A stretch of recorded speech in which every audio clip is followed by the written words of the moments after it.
Itual na mun hlui ngayon makin karon fangle Don luruk lan che kan ma se yong silo Dai real chang hu Simo Nilireng yung tono Isak mel mo'y lebiatuzong Tinlayan na hilong Nalpian sampalot limsan Darang kan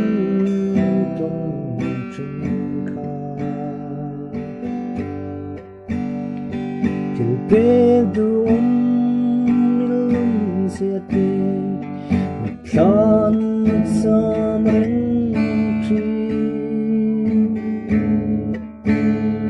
Tuna ero ilenaram Vanon kanaimi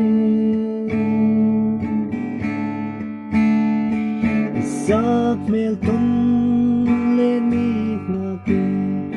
Tralai kataluhe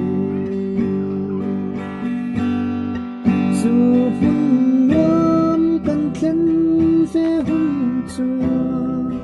Min khun ngai lo fi Nang mena him sai fortuna Berano fa kun tu Tang in ay beauty Van ko pilatsi Khen lan kan flaki Leni hatsu akraisi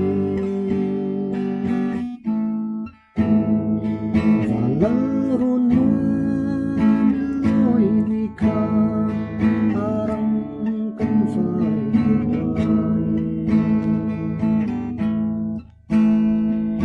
Lung ruala kan lelai Ngày ni kapang thilo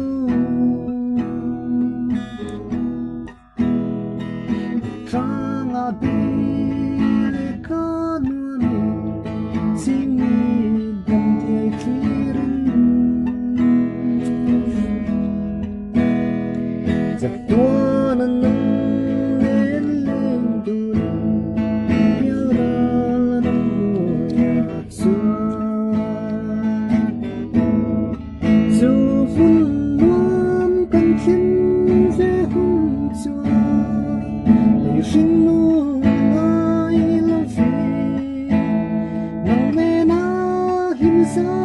Fortuna, der Rano